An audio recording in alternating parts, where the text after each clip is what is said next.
Give a fuck, give a fuck, give a fuck, fuck.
Hello, hello, hello, everybody. Thank you guys for being here. It's been like 11 billion years since I've been on this channel, and it's so good to see everyone. Let me say hi.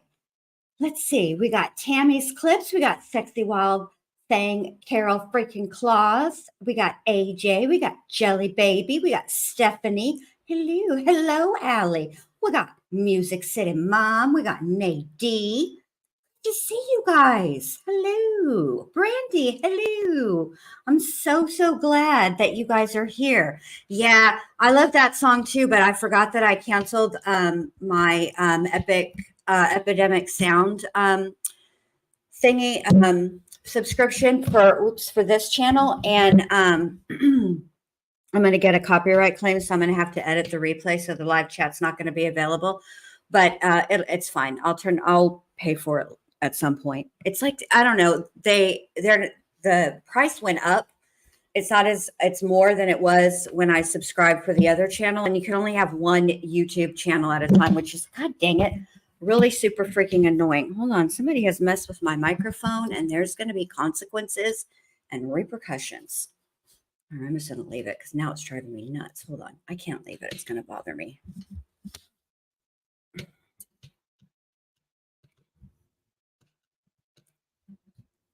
All right, that's good enough. Okay. Yeah, I've had this channel for a minute. All right, let me bring up Jen so we can get started. Jen Lu and Jen 2. Jen Lu and Jen 2. Woohoo! How's it going? Hey, K Brace. How's it going, babe? How you doing? You sleepy? What is wrong with this thing? Hello? What happened to you, Jen? I'm here. Okay. You okay? Oh yeah. I've just been awake for about 3.5 minutes.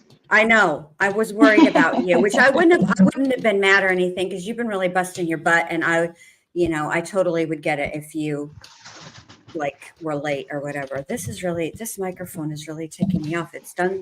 Somebody's done messed with it. Probably Alice when she tripped up here. She knocked something loose or whatever. And now it's all messed up. And she is 100% of the reason why we can't have nice things. Okay. So let's get into it, shall we? So we have been watching the American Horror Story season, Jesus, what is this? 12? Delicate. And it's based on a book called A Delicate Condition. I kind of want to read the book, but I'm not going to read the book until after the show, because then I'll be like, I don't know, it'll mess me up. What do you think, Jen? I am definitely going to wait until after the show. Okay. Of course, I want to read the book, but I'm just afraid that it will mess with me watching the show, and I don't want to do that. Yeah, see, I can't do two things at once. I mean, like that. I can do two things at once, barely, like in real life. But as far as like show watching, I can't. If there's a book, I have to do one or the other first. I can't do it at the same time. I have to wait. So since I've already started watching the show, I'm going to start. I'm just going to continue watching the show. All right. So and it's American Horror Story, so it's not going to be. I mean, I would say it's probably in some ways loosely based on the book. I mean, it's not like they sat down and just adapted it for the screen just the way the book is. I mean, it's going to have all the American Horror Story misdirections, twists, and turns, right? Right, yeah. So I feel like if we read the book, I think that might set us up for like some of the misdirections. I don't know. I agree. So I think I'll be upset if I read the book first. So I'm just going to wait. Anyway, we are 3 episodes in, and if you haven't been watching but are listening and trying to decide if you want to watch, what I'll tell you is that American Horror Story comes on FX Wednesday night at 10 Eastern, 9 Central. And then it's replayed on Hulu. It streams on Hulu the following Thursday. So the next day. So that's how I've been watching it, which I actually kind of like because I used to only watch it on FX. And when I first started watching it on FX, I would record the episode on my DVR, and you used to be able to skip through the commercials. Well, they made it.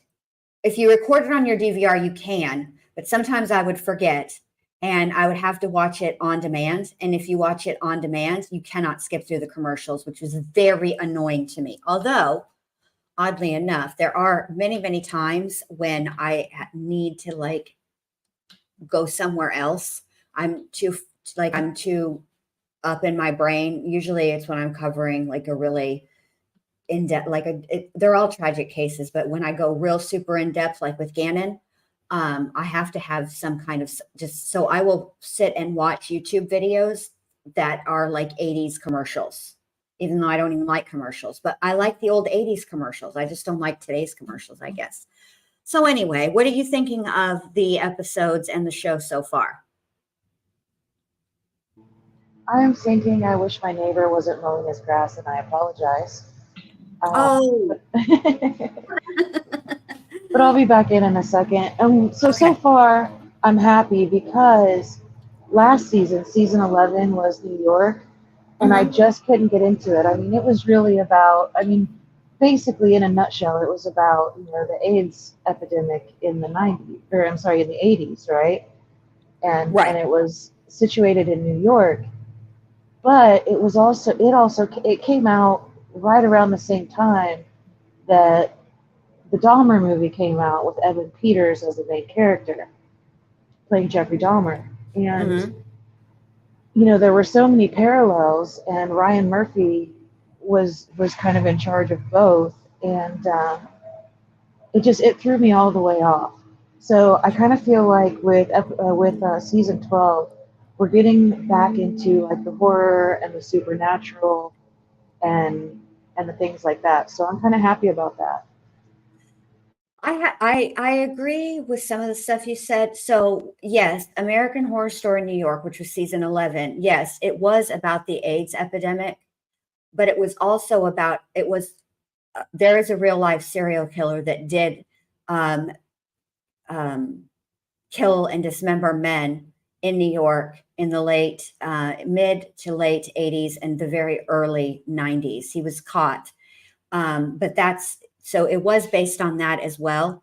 And no, Camping was American Horror Story 1984, and that was season 9, because then there was Red Death, was it Red Death? And then Right, it was the 2-part one. yeah, Came after that. it was Red Death, and then the second part is the one I can never remember the name of, and I was not a fan of that one, because for me it felt like the seasons were too short, and just about as you're getting into the characters and caring about what happened to them, it was over. And I know that I have probably unintentionally, but yet intentionally, um, blocked out the name of the second part of it, because I didn't like that one at all. And I sat through it, I watched it, I gave it every chance. But I wasn't a fan. I did really, really, really like New York, because yes, Music City Mom, the Last Call Killer, that's that's the serial killer that American Horror Story 11 was based on. And I really thought that what I liked about that one and Dahmer was that Jeffrey, Ryan Murphy did an excellent job of showcasing how marginalized the gay and lesbian community was in those times, in the 80s and 90s. Jeffrey Dahmer was able to get away with what he was doing, because not only was he killing gay men, but he was also killing men of color.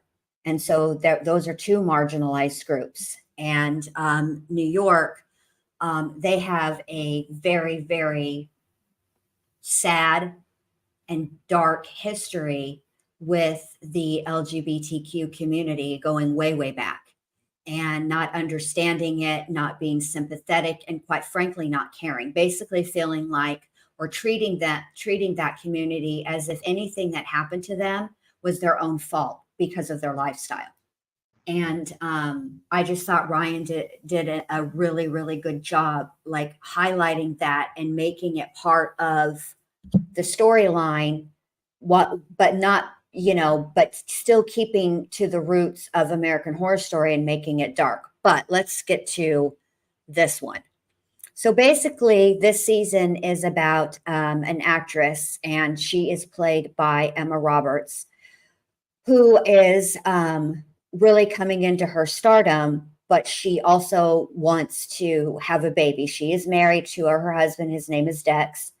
And they're infertile, and so she's undergoing IVF treatments. But while she's having these IVF treatments, a lot of very strange and disturbing things begin to happen to her, kind of like it really reminds me of Rosemary's Baby. frankly. So are you there, Jen? Yeah, yeah, Okay. it was definitely giving me some Rosemary's Baby energy, right? But I think Mhm. that's because we just don't know who the good guys and the bad guys are yet. I don't think everyone around her is bad, but there's all these characters around her, and I just can't tell.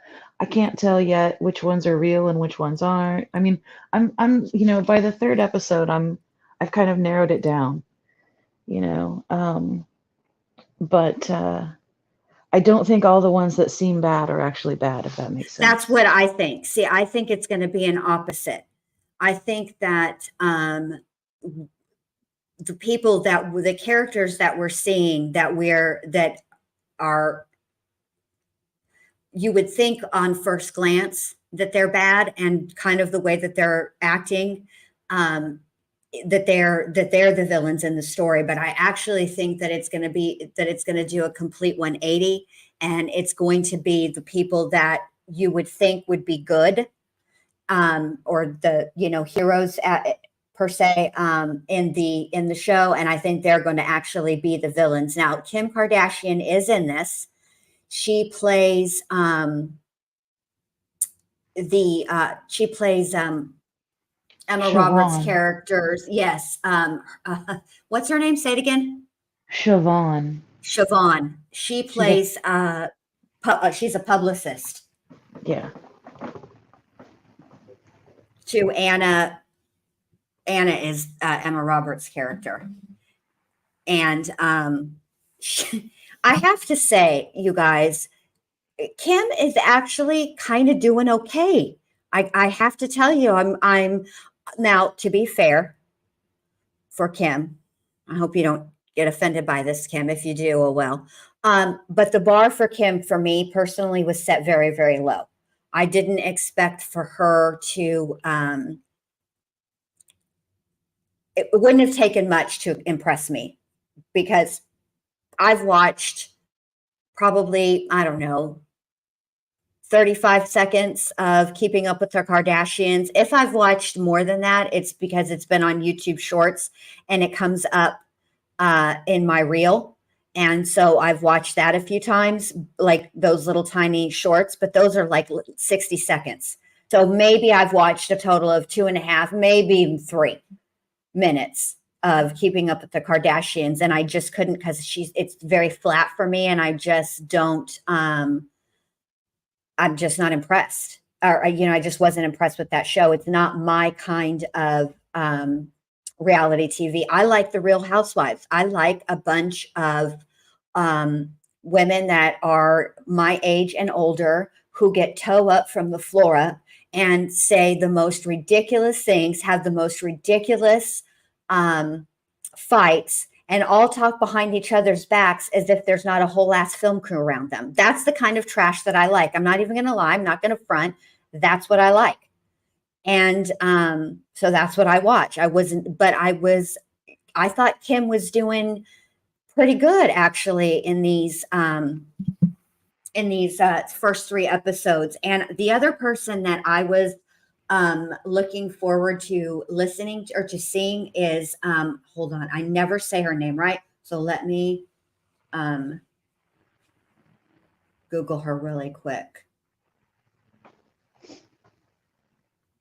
Yeah, as far as Kim Kardashian goes, I have an easier time. I mean, I think that she's got an easier job playing a publicist than Emma Roberts has in playing like an Oscar-worthy actress. I know that probably sounds mean. No, I don't care for Emma Roberts, so please carry on.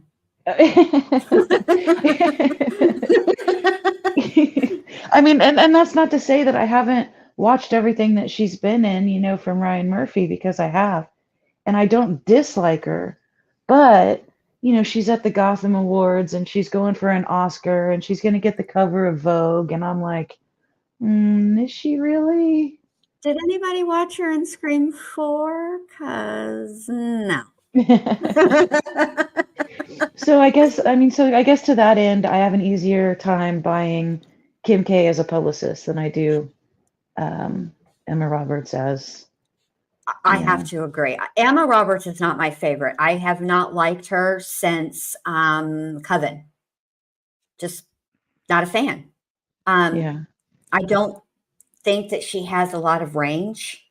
And when there's times, there are certain actresses and actors who are better at emoting with just their face than others. And Emma Roberts would be in the others. She really only has sort of like two looks, and it's somewhere between like constipated and confused. And that's how she sort of emotes. And I just, Well, and I think it was Coven that did it for me as well with Emma Roberts, but that's because she played such a shitty person. I mean, her character was just shitty. And so I was like, well, let me give her a chance next season, since right. everybody was switching it up. And I think that I also might have gotten into a little too much of, the actor versus character thing because, there was this whole romance with her and Evan Peters, and now Evan Peters is gone. And I guess I'm kind of holding that against her because I Well, like him a lot. I like Evan too. In fact, Evan Peters is, I'm going to tell you, I'm going to rank my favorites. Evan Peters and Jessica Lange. They're both tied for number one. Yeah. And what I was liking about American Horror Story is that I liked seeing the same actors over and over, but in different and very different roles from one season to the next. And by the time they got to, Hotel, Evan was in, but he was a main-ish character, right? But he wasn't as prominent as he had been in the first 4 seasons. And then they get to Roanoke, and he's not in there at all. And then there's a couple of other seasons that he's not in. And when we get to, then he's in Cult. But I didn't care for Cult. Yeah. I love Evan, but I just didn't care for Cult. I'll tell you why I didn't care for Cult, okay? Because as much as I do like Sarah Paulson, but Sarah Paulson screamed so effing much in Cult that it was annoying to her. Scream is like nails on a chalkboard. Bless her heart. I love her otherwise. And low key, when there would be circumstances where she would be screaming, I would root for the other person, even though I know I shouldn't.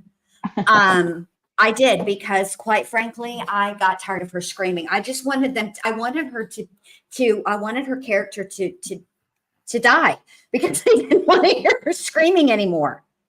And to answer you, Music City Mom, American Horror Stories is not, well, it's not scary. It's suspenseful.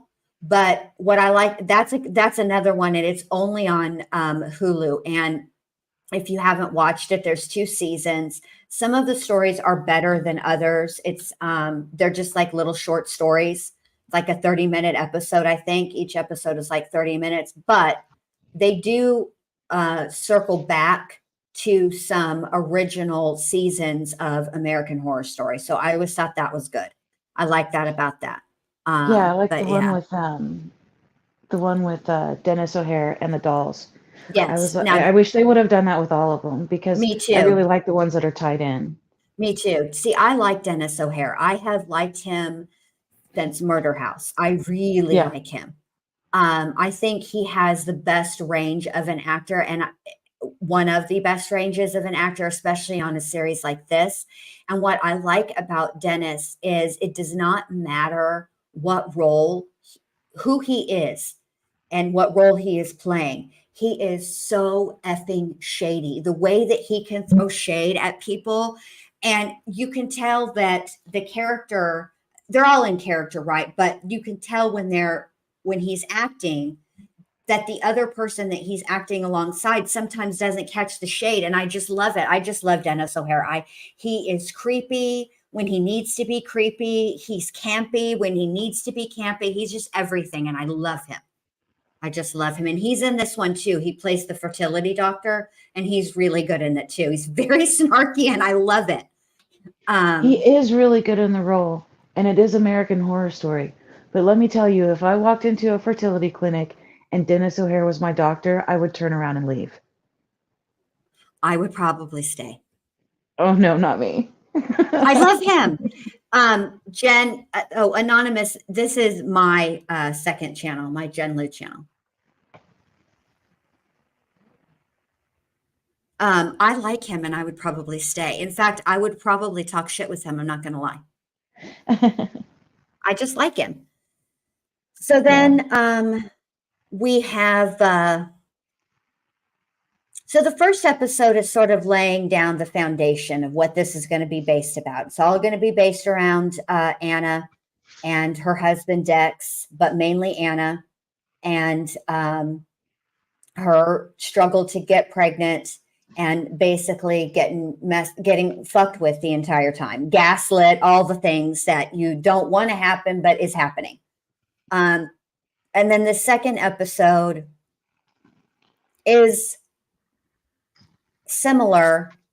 And we're talking about it. And so if you haven't watched and you want to know and you don't want to know what's going to happen, then mute your mic, mute right now, because there's going to be spoilers. Before we get into the second episode, I wanted to talk about like the titles of the episode and the director and stuff. So so episode 1 is it's called Multiply Thy Pain, and the very first, the very beginning of it starts with a Bible quote, and it's from Genesis 3:16. About having babies and multiplying the pain. But where that comes from in Genesis is basically, it's pointing to the disobedience of Adam and Eve, post serpent. And they were disobedient, and then now, the pain is going to eventually turn into joy, sort of thing. I'm totally butchering this.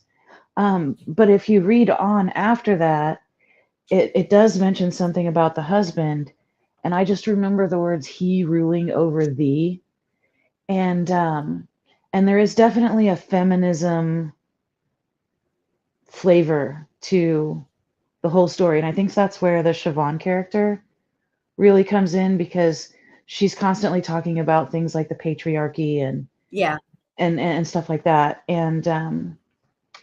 and so, but I also wanted to point out that the director of all these episodes is Jennifer Lynch.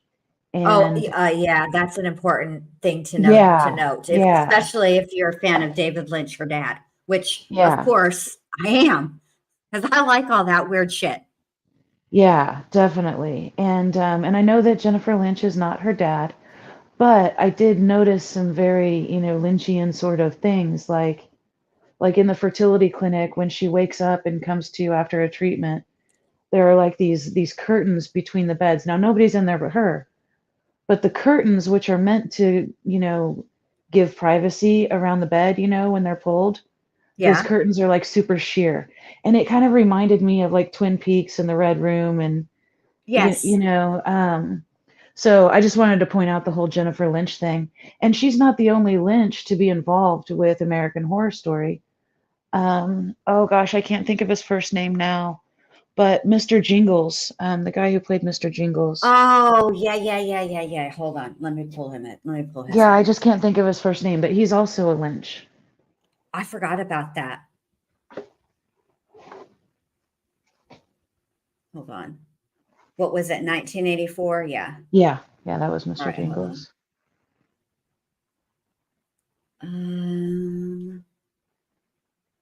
John Carroll Lynch. He's really good. He's been in a few things and he's done a really good job in those. He's a good actor. So Jennifer Lynch is not her father for sure. But her David Lynch is like super weirdly the weird is very, very obvious, where and you really, like anything that David Lynch directs, you really can't be doing something else while you're watching that, because you just have to keep on your toes. And the way that he films certain scenes, there's always like little Easter eggs in them, but you got to be paying attention. And Right. this is what I like about Jennifer Lynch. She's an excellent, excellent, excellent director. And her little oddities are much, much more subtle. But you still have to pay attention, because there are Easter eggs in these episodes. I found one in number 3, but I haven't figured out what. I know that there is one in 1 and 1 and 2, obviously, because there's always, that's Yeah. part of the shtick. But I haven't spotted it yet, so I'm going to have to wait. But she is a really excellent director, and a lot of this, the way that she's telling this story, it's all from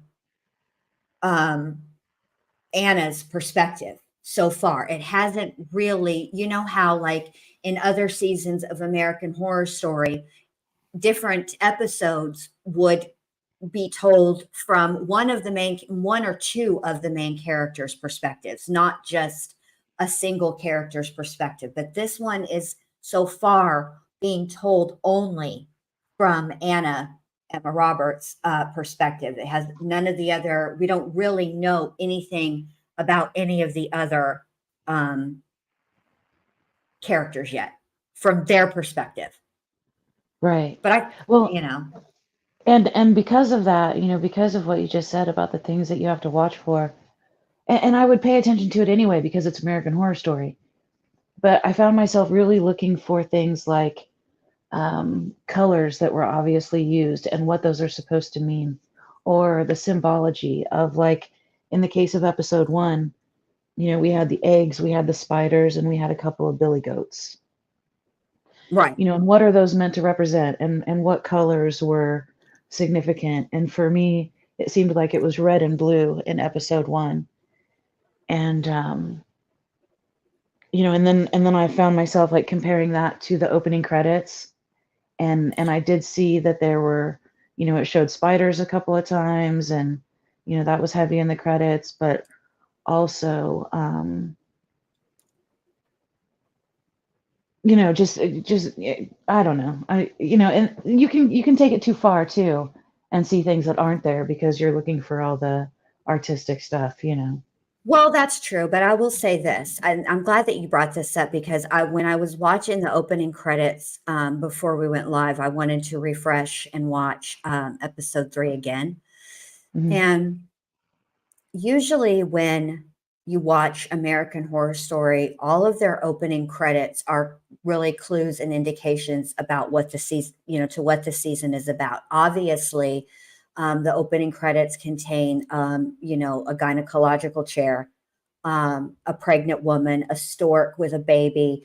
But yes, then there's that creepy factor. But there's one part of the opening credits that I can't quite figure out how it's going to play in, and it has to do with cosmetics and also cosmetic surgery. And I can't figure out how that is going to tie in. I have a little like inkling, but I'm not ready to talk about it yet. But yeah, I think I thought episode 1 was really well done, but I also thought my favorite so far has been episode 3, to be honest with you. Episode 2 left me a little like, bruh. But so episode 2 is basically about she's at this the Gotham Awards, and she's had her IVF. It's been successful. She's officially pregnant. So she's having like the weird smells, the nausea, plus she's on like a ton of progesterone. But the thing about it is throughout episode 1 and episode 2, there's this issue of time. She continuously loses time. So she'll be standing somewhere looking usually at her phone, right? And then they will come in for a real close-up shot, and then they'll as they get almost like the camera's like almost right on top of her, there'll be like a little flash, and you can tell that time has moved forward. And she is very confused a lot about time, where this time is going.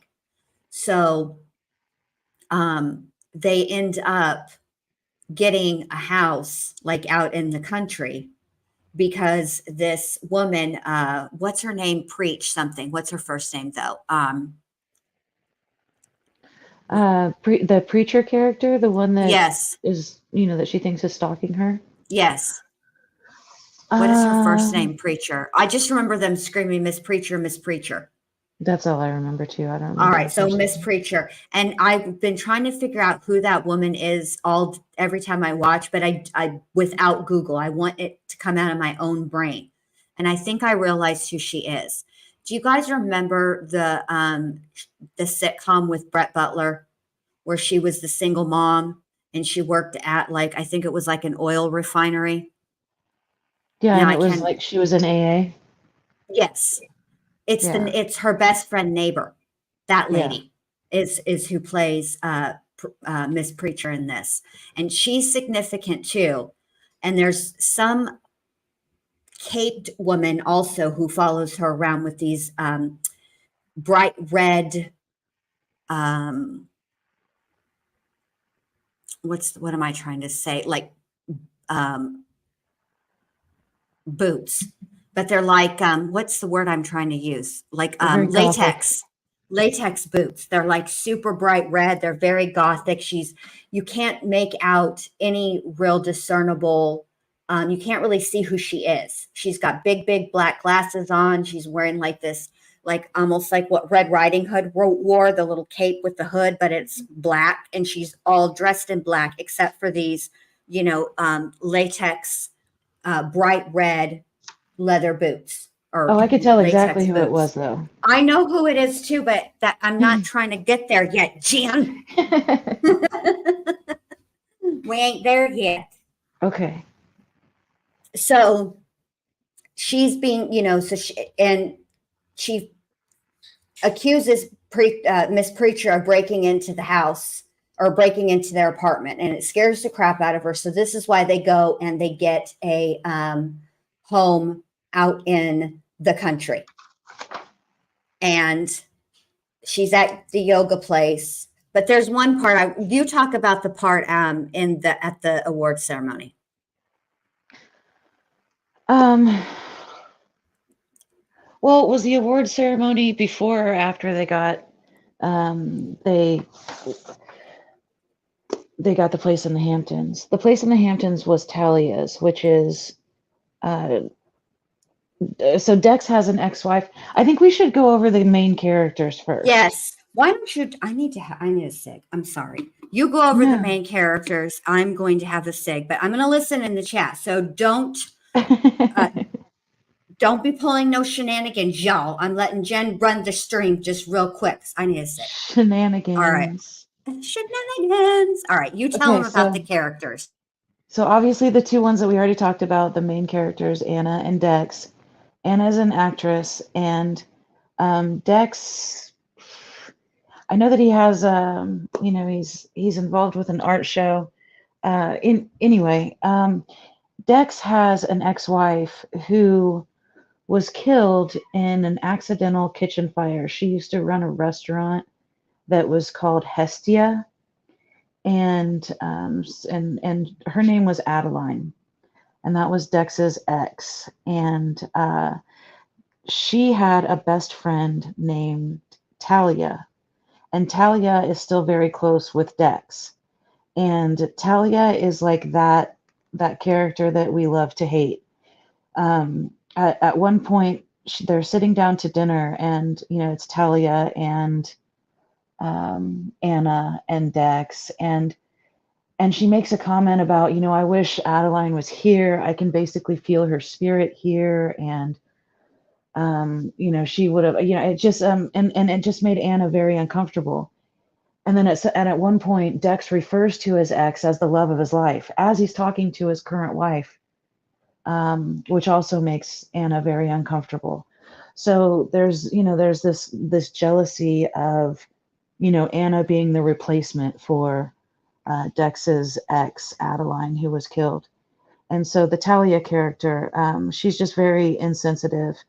And so anyway, Talia introduces Dex to an artist named Sonia. I think her last name is Shawcross.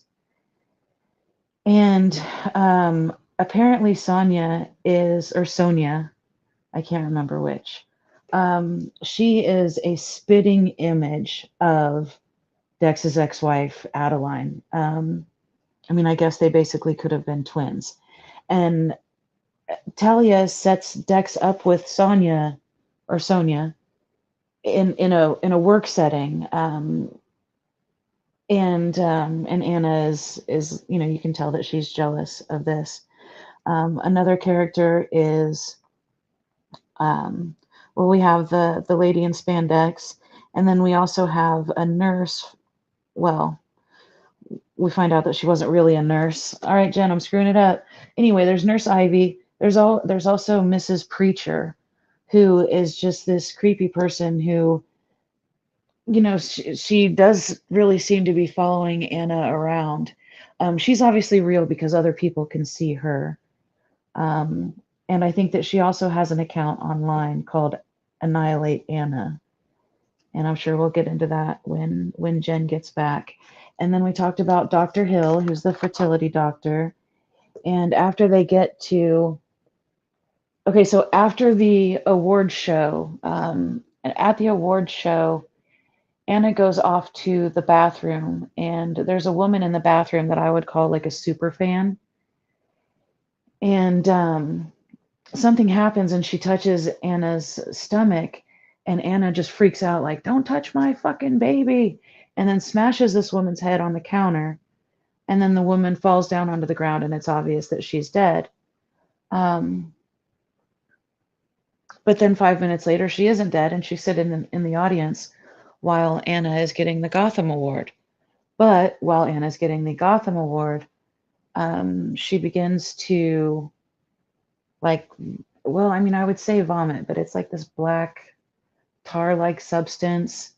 And then we kind of flash forward to her recovering from that. And I think that's when they go to the Hamptons. But the place in the Hamptons belongs to the Talia character.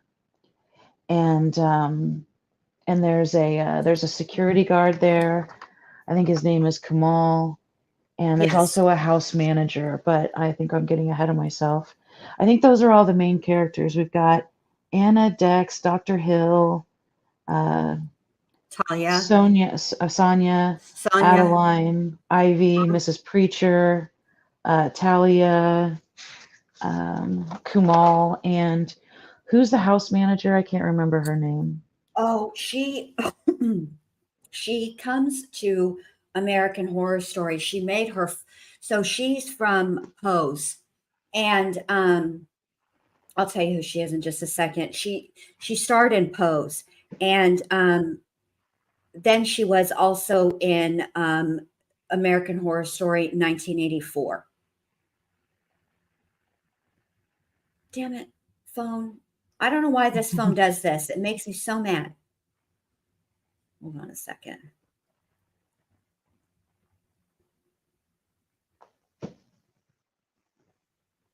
I already have so many theories. Of Me course, they're too. not based Me on much too. because we've only had 3 episodes, but hold on. also, can I just say, R.I.P. Derek's Joe? Yes, Michaela Jai Rodriguez. That's who it is. Yeah. Michaela J, I think. Michaela J. Yes. Yeah.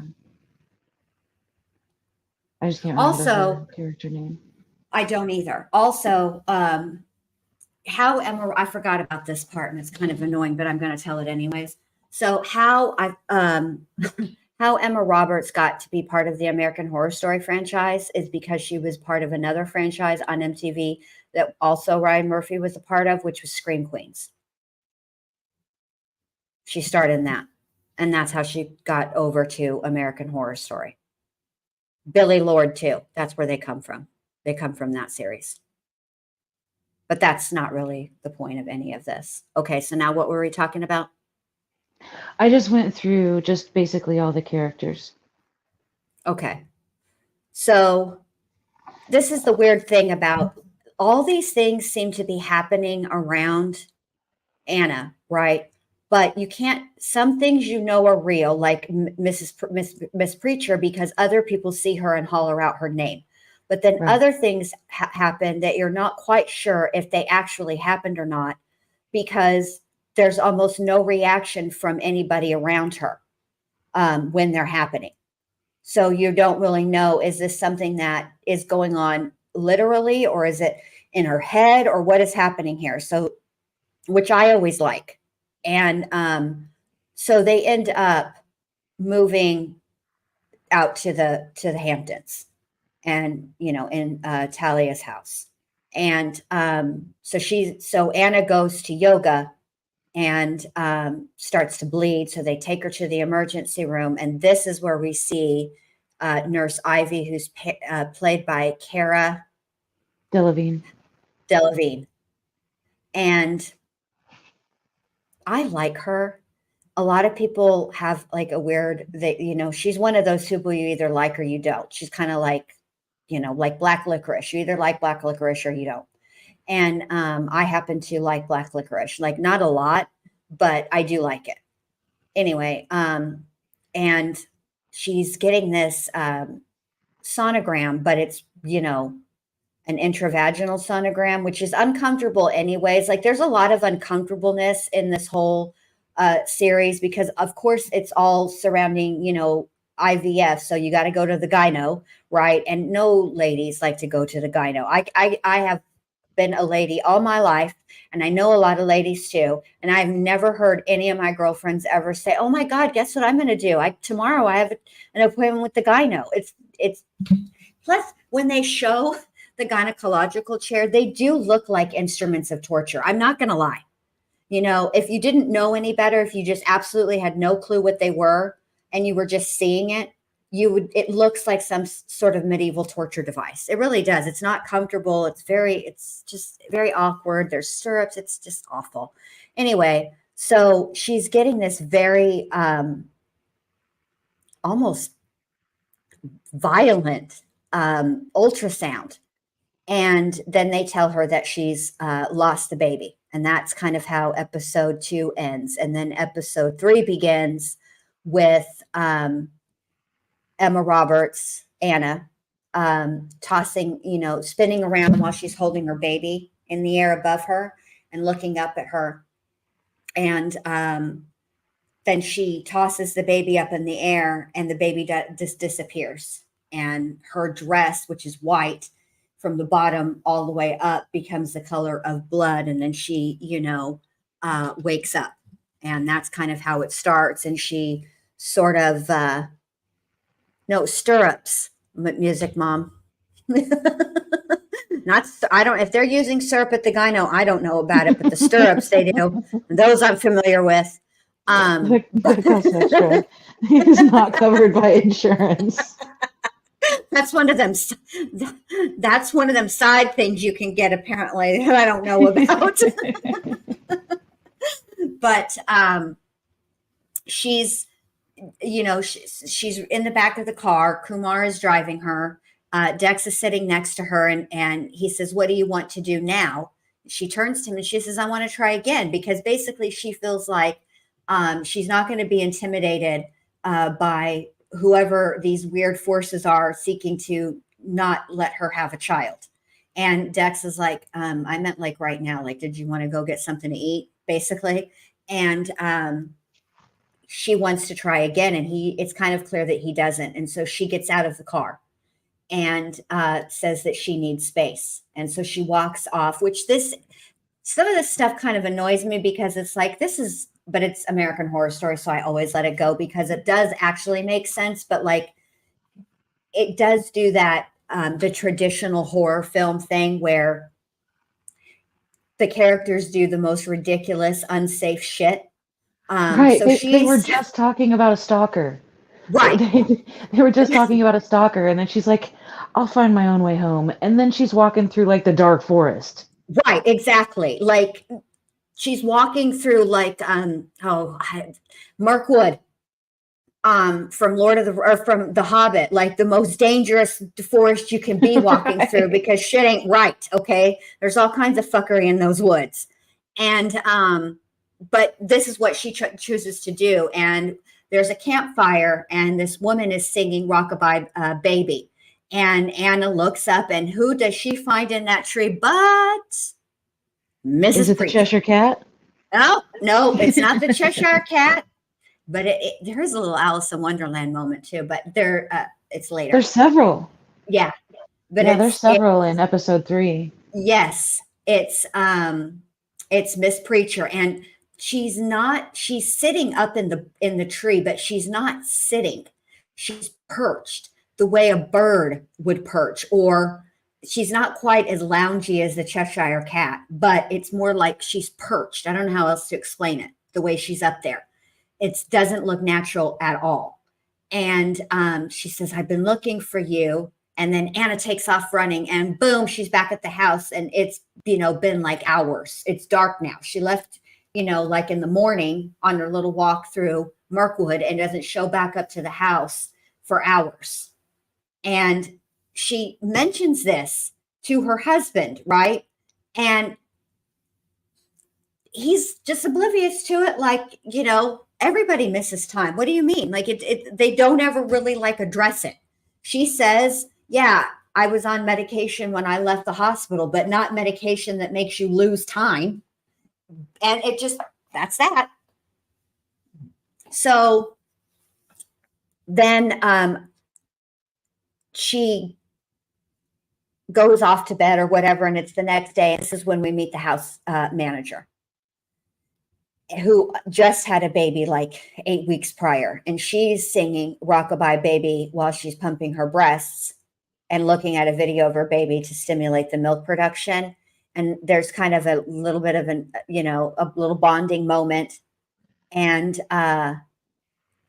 then Anna sees like a super fancy, it's not like, it's a fruit basket, but it's got like candles and wine, and it's like a bougie fruit basket, but it's not even a basket. It's in like this like silver platter thing. It's actually kind of a cool thing, but she gets very upset because of who it's from. And it's from, what is his name? Hamish. Hamish. Another thing that reminds me of Alice in Wonderland. Yes, because Hamish is the guy that Alice was supposed to be married. So there's Alice in Wonderland number 2. Yeah. And she's upset by it, and she goes up into the bedroom carrying it. And Dex says, well, I'm going to call, why can't I keep Kim Kardashian's name straight? Siobhan. And she's standing there, and as right after he gets up out of the bed, the phone rings, and it's Siobhan. And then it pans in really close to her, and then there's like a little flash, and then boom, Siobhan is in the doorway saying, hi, pretty. And again, she's lost time, like 3 or 4 hours of time. Right. So then they decide to go downstairs, and Siobhan is going to make her this kick-ass salad and just going to get her right. She's going to get her girlfriend all the way together. And I thought that was a good scene. Go ahead, Jen. Yeah, so another thing where I saw Alice in Wonderland, think about all of the things that Anna is given to eat or to drink. Like Yes. when Siobhan gave her the vials of what she said were B12, and she Yes. asked her, like, is this going to hurt the baby? And Siobhan doesn't answer like yes or no. Siobhan answers the question with a question, and it's something like, would I ever do anything to hurt you? And I'm like, yes, you would. I see you, Kim Kardashian. Anybody that answers a question like if it's going to hurt the baby with a question like, would I do anything to hurt you? The answer is always yes, and you should never drink anything or eat anything that they offer you. Right. And then we also get a little bit of the backstory that Siobhan became Anna's publicist because they met at a um, at an IVF clinic. Am I Yes. saying that right? Yes, you So are. they've both been on the IVF journey, and Siobhan has given up, and so you can kind of see like, well, wait a minute, is Siobhan upset that, is she really supportive, or does she have ill intent? But Right. like when she gave her those vials and she's just, like, drink these. And then with the fruit basket, it was Dex offering her the apple. Yes. Also, I would like to point out, so if you look at the card that came with that fruit basket from Hamish, the shitty director, and we left out the part where there was also a dinner with Siobhan and the director and Dex Oh, and Anna, yes. and he just the first thing that came out of his mouth was Hamish. He looks at Dex and says something about, how does your wife keep getting hotter? Even though Anna's sitting right there, and Siobhan kind of sticks up for her in this, We are women, hear us roar moment. yes, Sisterhood. thank you. Yeah, exactly. Dex doesn't stick up for her at all, but we see that Hamish is just this, he's sort of a creep. And so anyway, so number one, nobody's supposed to know that they are at that house in the Hamptons. And somehow the director has the address to send this basket. So that's, like flag number one, like you shouldn't even know where they are. Right. Also, it's a basket for Anna and it's fruit and wine. He doesn't know that she's had a miscarriage. Right. And it even says congratulations. Who sends wine to congratulate someone for being pregnant? Like something's off with the Hamish character. And I feel Yes. like he's not named Hamish for no good reason at all. And I Correct. think it goes back to the Alice in Wonderland thing. I think so too. I agree. Which would be someone that I mean, that's how Alice ends up going down the rabbit hole in the first place, is because, she's having cold feet about his about her future with Hamish.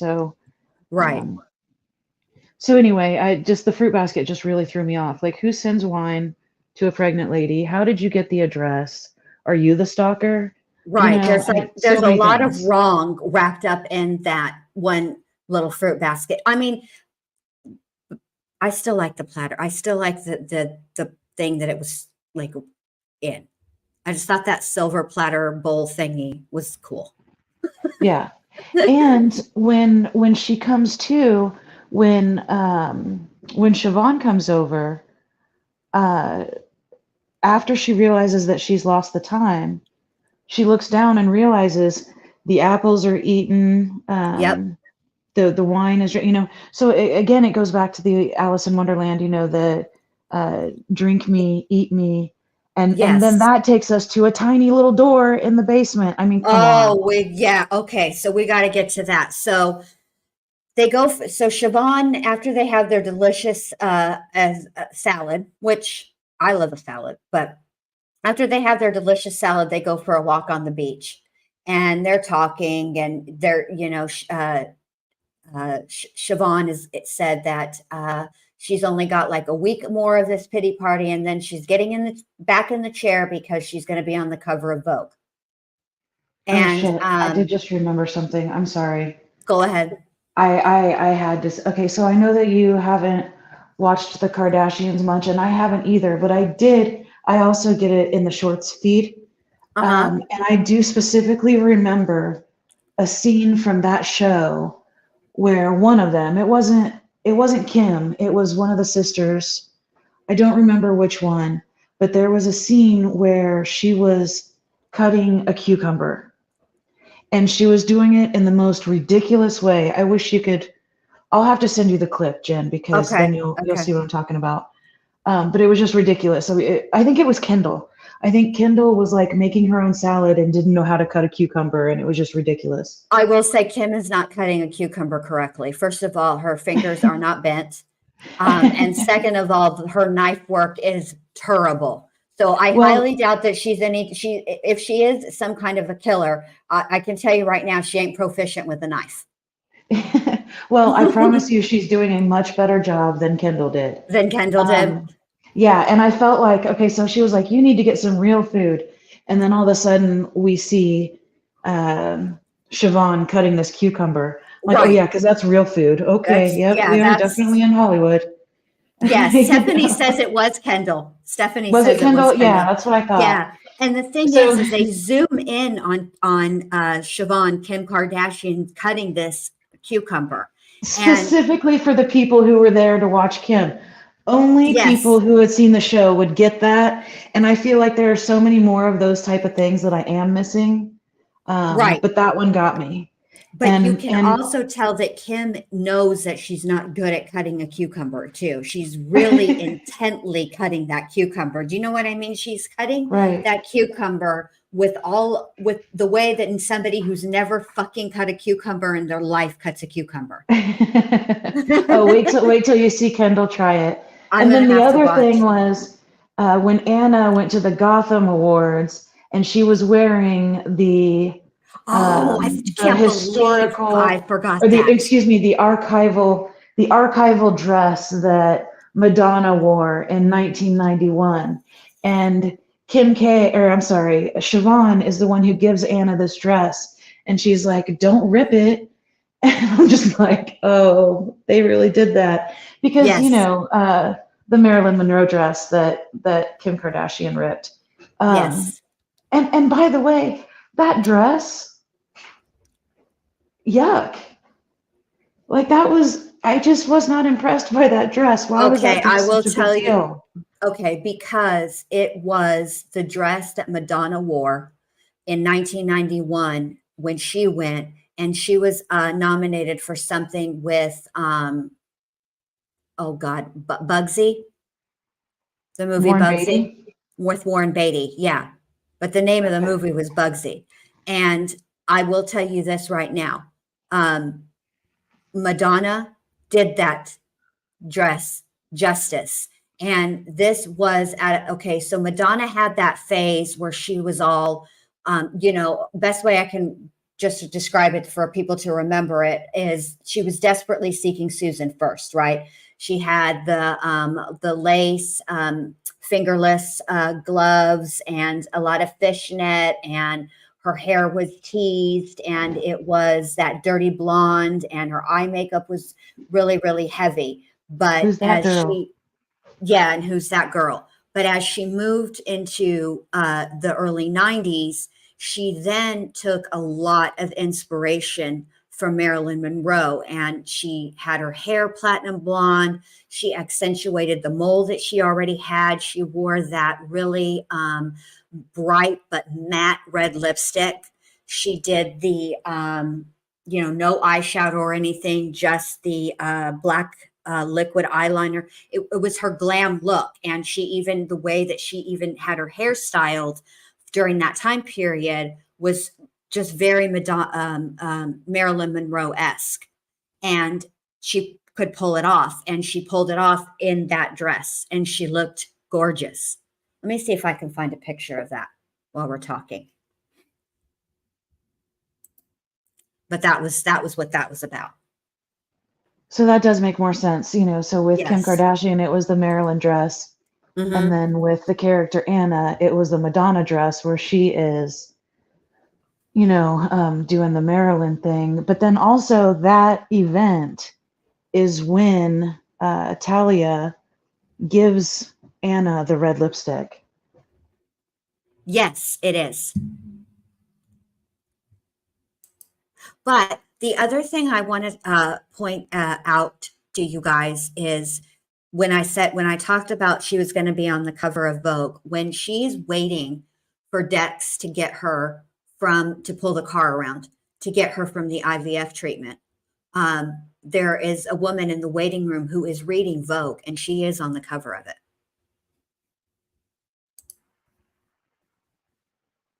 Yeah. I just thought that was interesting. All right, hold on. Was it Vogue from episode 1? Yes. So the whole damn thing could be a time lapse. Wow, that was a good catch. Yes. Okay. So let me Let me save this image because you have to see this. Hold on, I'm downloading it. Give me just a second. It's also the year that she, fucking hell. Hold on.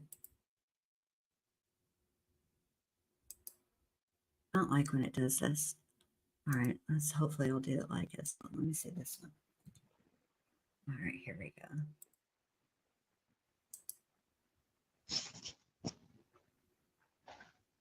All right, this is a better picture of her. Also that year, Madonna attended the Oscars with Michael Jackson. She was his date. Oh, wow. So it was like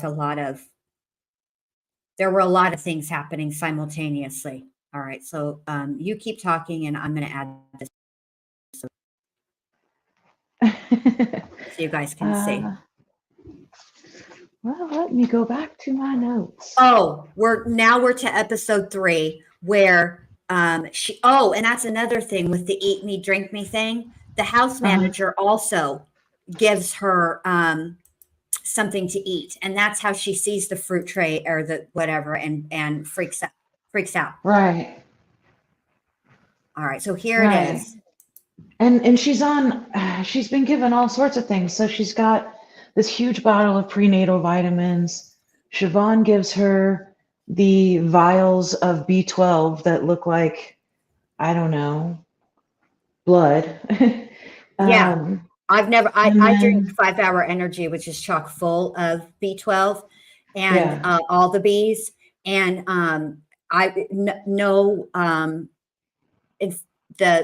in fact, 5 Hour Energy is clear. So that was kind of freaky. There she is. There's Madonna. There's the dress. You see how much better justice Madonna gave it? Oh, that doesn't even look remotely like the same dress. That's not the same dress. It is the same dress. Is it? It's, but it's Madonna.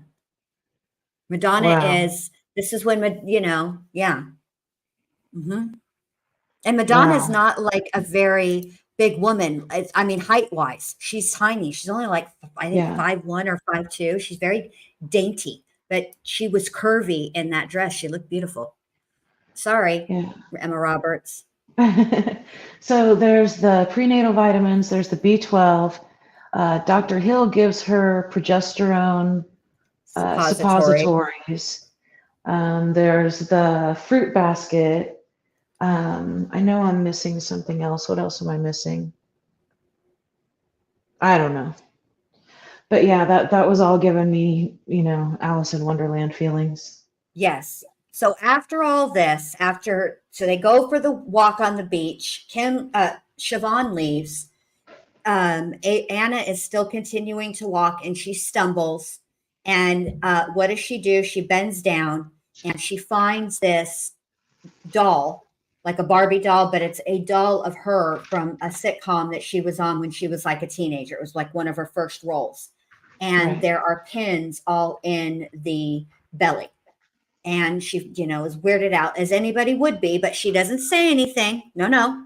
She just goes back to the house, grabs her bottle of wine, no glass, which big ups for that, because when you're really in the dumps, that's the only way to drink, straight from the bottle. Don't dirty a dish. No need for that. Yeah, Corey, that's Madonna.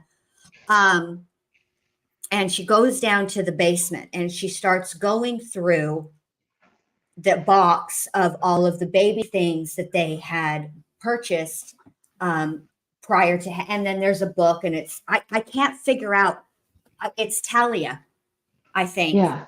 It's her stuff. And all of a sudden, Rockabye Baby starts playing. Okay. But if you pay attention to it, if you remember back to Coven, when Spalding was up in his room, this is after Madison Montgomery is killed, and Spalding is dressed like a doll, and he is about to take Madison out of the box that he's kept her in, her body, her corpse. It's not even, her corpse. That is the same creepy version of Rockabye Baby that's playing. Right.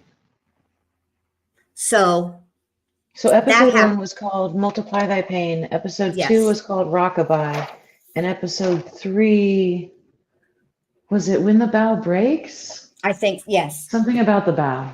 yes. So then she's chugging from this bottle of wine, and then she just lays down on this dirty ass basement floor. But as she does this and starts to sort of fall asleep, there's this odd chanting coming from, and she looks, and there's this little tiny, basically it is an Alice in Wonder slash Harry Potter Cabinet Under the Stairs door.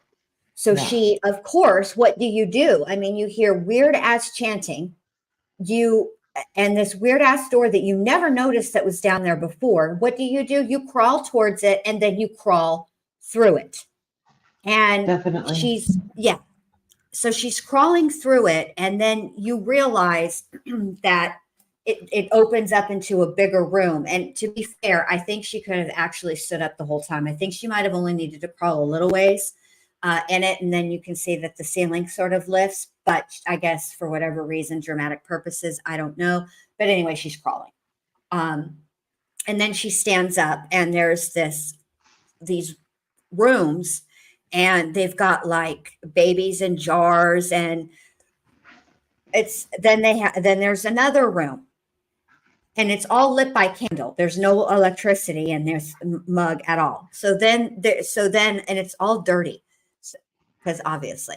But anyway, so she's going around from room to room, and she comes to this one room, and it's hanging in front of the door are like all of these antlers, and it's not like it's but she moves that shit out of the way, which they're hanging in front of the door as if you don't want to go in there, right? That's like your sign. No, let me just push those aside and go in anyways. And there is the oldest, dirtiest, creepiest gynecological chair. But then the camera pans up towards the ceiling, and carved in the ceiling is stuff about Satan.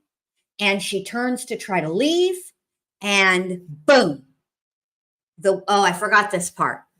When she was leaving the beach, these two women show up, and they're wearing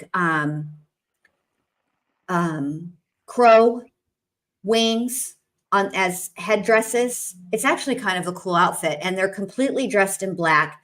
Their faces are covered and in black, and like black fabric, and they are walking two black goats. And so I don't know if they're the same women, but they're definitely wearing the same outfit. They snatch her and put like a rag over her mouth that's red, and sedate her, and then put her in the gynecological chair, and they're strapping her in, and you see them inject her in the thigh with something, and then she wakes up in her room. Yeah, Madonna does have legal stuff going on, Corey. Yeah, to me, the crow wings that were fashioned on their head, to me, those looked like rabbit ears. And so I was already stuck on the Alice in Wonderland thing. So I was thinking it was the black rabbit instead of the white rabbit. Well, that makes sense. But I remember it because when the Antichrist is born, they say that a murder of crows appears. That makes sense. So that's where I got that. That was my little tie-in. So then, I did translate what was written on the wall. Oh, of course you did, because you're an even bigger geek than I am. I am so impressed. Let me get to it. Okay, that's what I thought about Anonymous. I mean, it's the beach. It's hotter than 9 kinds of hell, and you're dressed all the way in black and walking these poor billy goats on the sand, and they're black billy goats too. You know that sand was hot. Definitely. Okay, so what it says is, Hail Satan, oh boy, long live the children of our Lord. Which makes sense if there's a gynecological chair in that room. Right. And so if it's Hail Satan and long live the children of our Lord, and you already mentioned the Antichrist. Are we talking about the devil's baby? Because Well, it seems like we are. it seems like we are, but I feel like that's way too on the nose. And who would write a book called A Delicate Condition that's essentially Rosemary's Baby? Right. Who would do that? So there's got to be some Yeah, kind of no, twist. there definitely is. And I have a theory. It's pretty Let's hear far it. out there. I It's want to pretty hear far it. out there. I don't Okay, care. and the reason why I came up with it is because when Anna, I think it was at the Gotham Awards, where she sees Dex, Dex kisses Sonia, Yes. and then he turns and kisses his ex-wife. It's obviously like a hallucination or whatever. Right. And remember, they could basically be identical twins. So he Yes. kisses one and then he kisses the other as she's having this, freak out. And then, like when you were talking about the opening credits, you mentioned that there was a stork. So we have a Yes. pregnant woman and a stork. Yes. And I'm just wondering, how do we know for sure that the embryos even belong to Anna? Is That's what I Anna was being thinking. Oh my, used? yes, Yeah. she's the oven, and they're not even her buns. Right. That's what I'm thinking. Okay. And then, because it's American Horror Story, that's not going to be it. There's going to be more. Yes. There's not, witches and aliens and time travel and That's so where to I speak, was. so am I.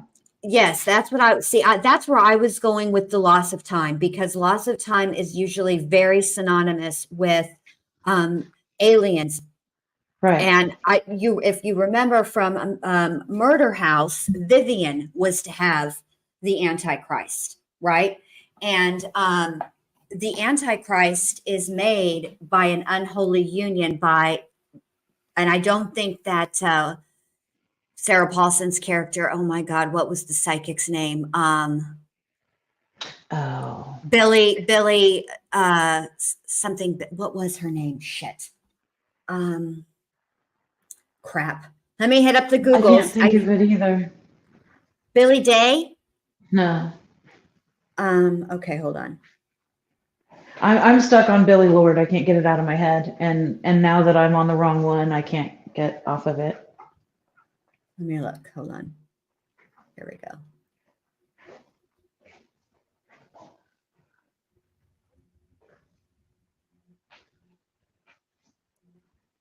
Billy Dean Howard. Yeah, that's it. Billy Dean Howard. And there's a tie with that too, because there's a tie between American Horror Story, Murder House, and Coven, because Madison's last name is Montgomery, and the original owners who built the house are the Montgomerys. So I forgot about that too. Okay, that's beside the point. But Billy Dean, they thought that the baby was Tate's, because Tate, we have that whole scene or whatever, but it wasn't. That Tate was just a vessel. The evil in the house is what made that baby, is what created the Antichrist, because they consider the Murder House to be like a hellmouth. So essentially a portal to hell. So now I'm wondering if this ties in, if maybe, because there are multiple homes that are considered, like Hotel was also a hellmouth. Right. And so if one home is on the West Coast, that's a hellmouth, isn't it possible that there would be, I'm sure Satan likes to cover his bases, right? So wouldn't you put another hellmouth on the opposite coast? And perhaps that Talia's house is a hellmouth. And also, I kind of wonder, is Talia even actually really dead? Talia's not dead. So you mean Adeline? Yes, Adeline. I'm sorry, Adeline. Yeah. If Adeline is actually dead. Yeah, I wonder.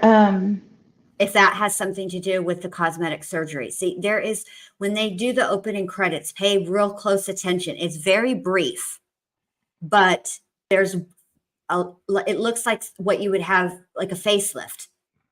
Right. And which always, anytime now, I cannot even consider the word facelift without thinking about Leticia and her whole entire face transplant.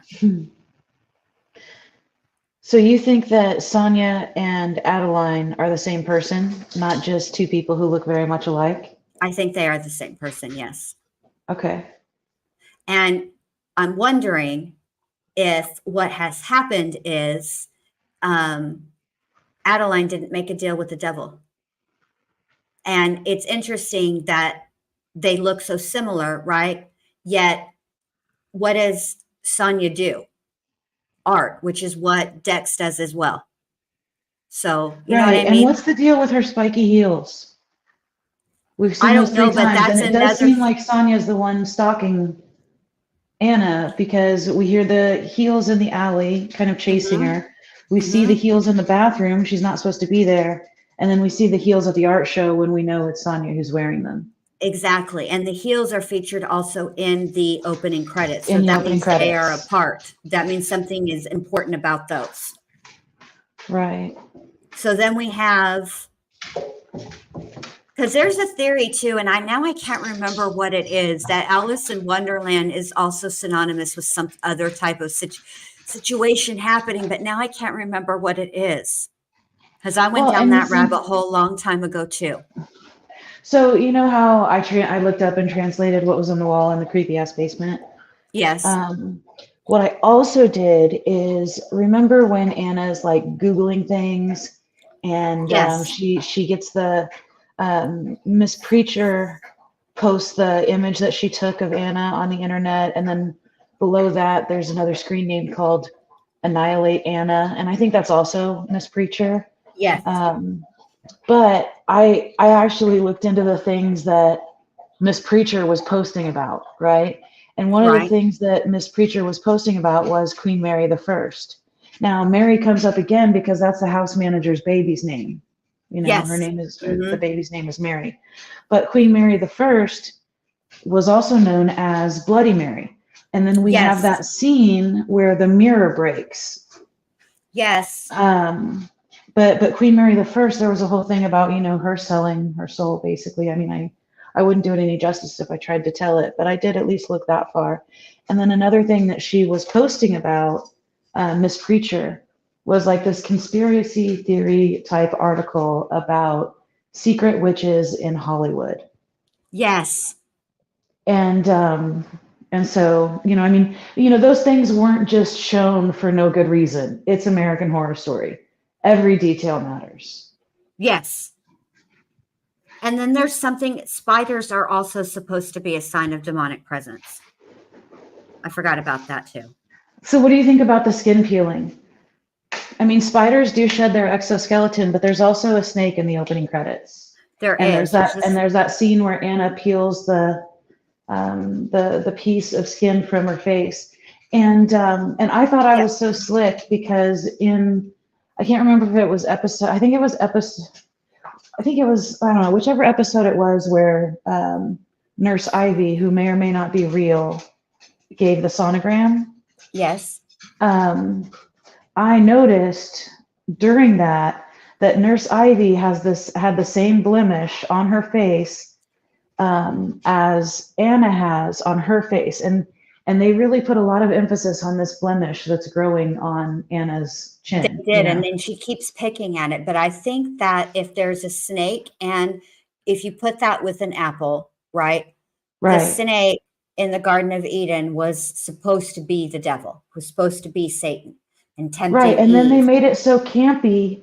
They made it so campy when Dex is offering Anna the apple that made me think that that he is the serpent from the biblical story.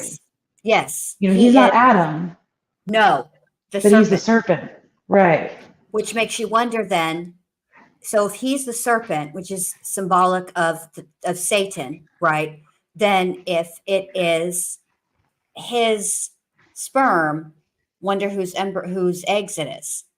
Right. And they're just using Anna as the oven for some reason that we haven't figured out yet. Well, I'm like, you know, does he have his dead wife's embryos, like, I mean, he did say that she was the love of his life. I mean, how far would he go to keep her alive if And she's really dead? the fertility doctor congratulated him on the Right. embryos and the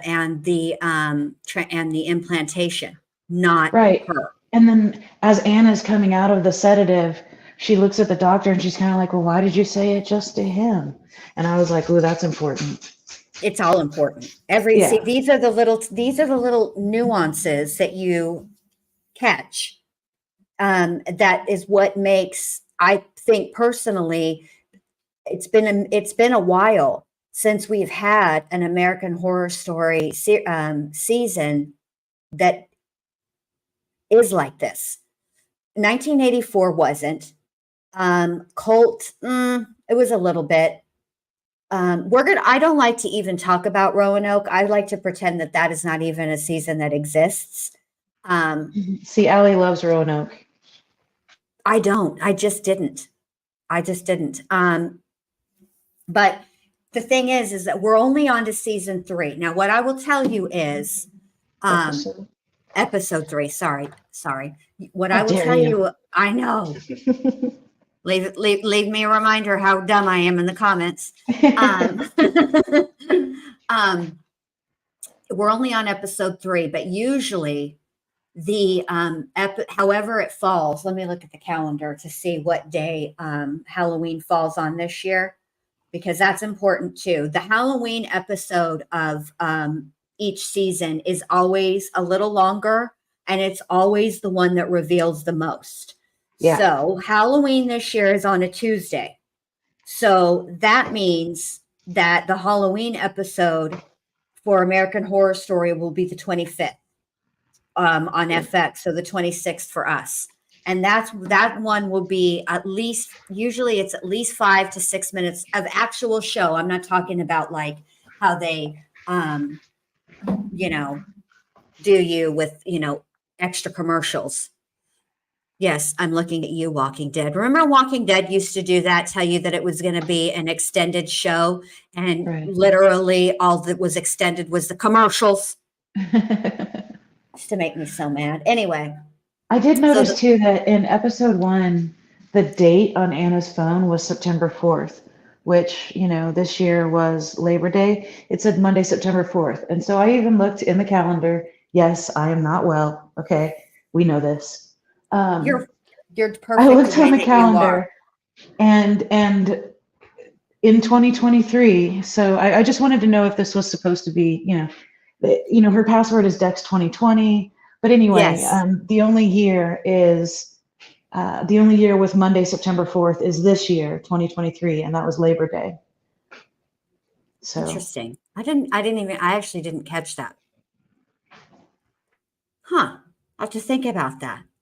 So,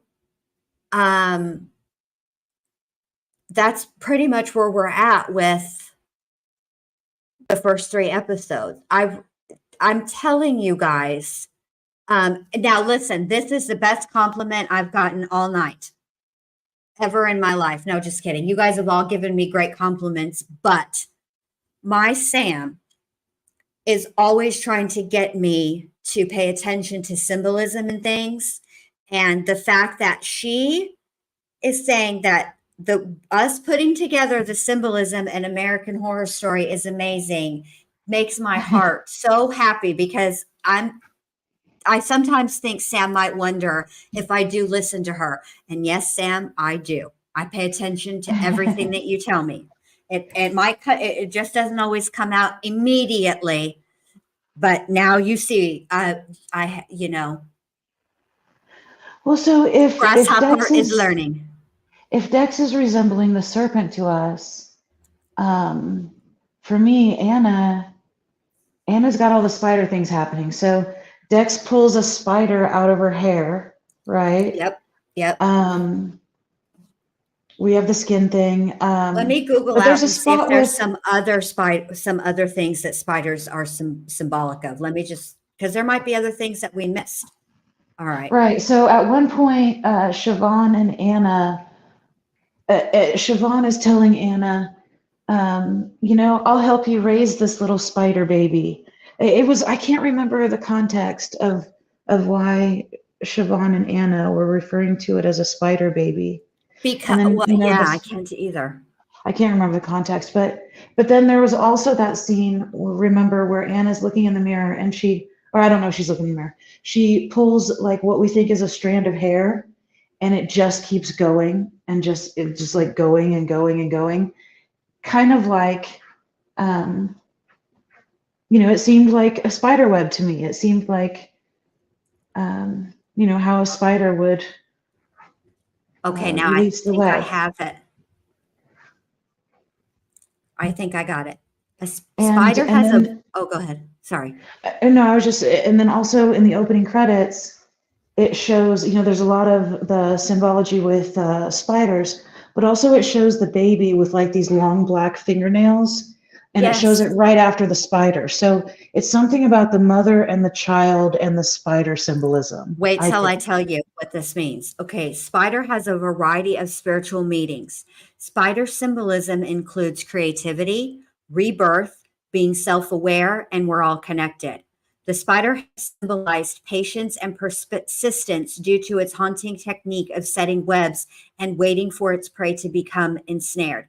Spiders symbolize good luck, health, and wisdom. And other cultures, say that, let's see, spider meaning and symbolism include artistry, manifestation, patience, feminine power, ancient wisdom, illusion, balance, and interconnection. Okay. Yeah, there's lots of ways we can go with that. Right. So but interesting that it's rebirth, not birth, but rebirth. No, rebirth. Right.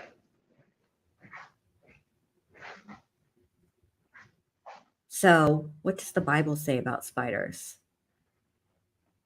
I think that the connection with spiders in the Bible, I think it represents fragility, but Yeah, I don't quote me. No, you're right, because I just clicked it. Spider's web is used in the Bible as a metaphor for something that's weak to rely on.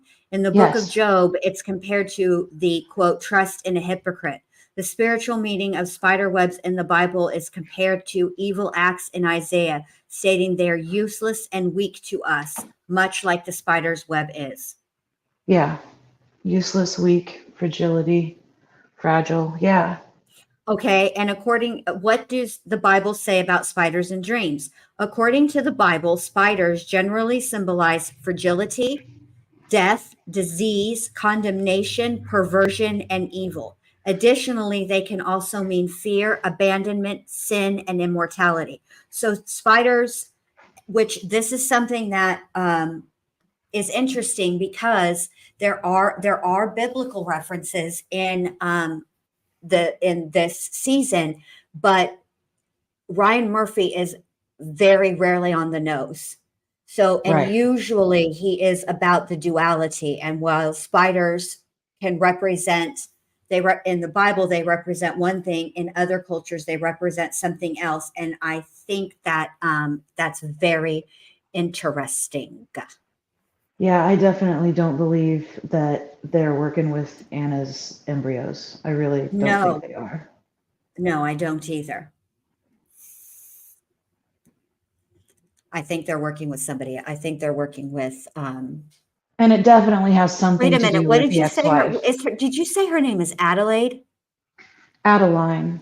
Adeline. Okay, because Adelaide was. I mean, I could be wrong. It wouldn't even be the first time I was wrong. No, you're usually pretty right about this kind of stuff because it made me think Adelaide was. Let me just make sure. Was Constance Langdon's daughter. She was Tate's sister. She had Down syndrome.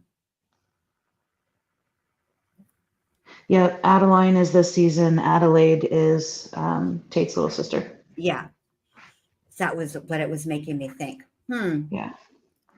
Well, gang, I think we've talked all the things. We've floated all of this. Check on Hulu, Sam. I'm sure you do, babe.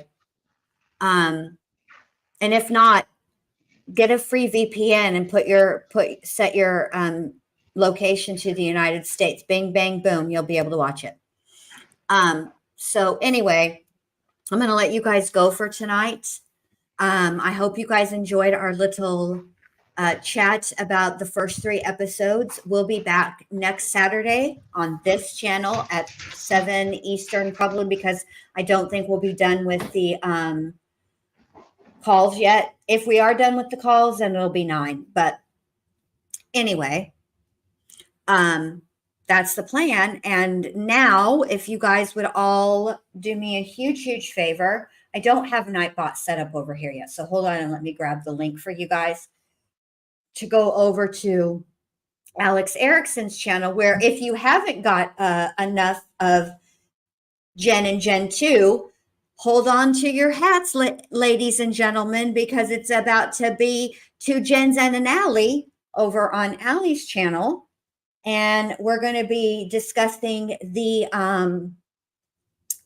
pretext calls that we talked about, that we or listened to this morning over there. Hold on, let me just look it up.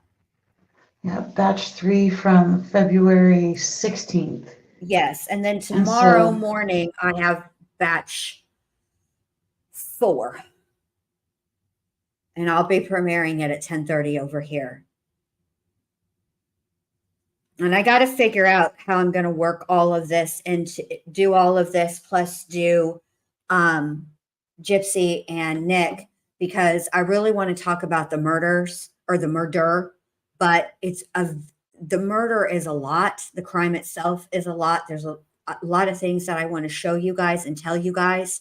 So just be patient with me. It might not be tomorrow at noon. I might have to push it to like 6 or 7, and then do the one at 9:15 for the discussion about the phone calls. But regardless, we will talk about Gypsy and Nick and the actual crime tomorrow at some point. I just don't know exactly when, because it's hard when you don't do any streaming for like 2 weeks, and then bing, bang, boom, you're doing nothing but streaming, and you're doing 2, 3, 4 shows a day. So it's it's a lot, but it's keeping me busy. And I'm grateful that I have you guys to talk with all these things about. And I am so glad that you're here, Jen, to geek out on this season with me, because usually it's me that goes way too deep, and people are like, bruh, it's just a show, calm the fuck down. But I'm like, bruh, no, have you met me? So you're doing it right along with me, and I love it. All right, you guys. See you over at Allie's in just a little bit. I put the link in the chat, and I'll talk to y'all later. Bye. Bye-bye.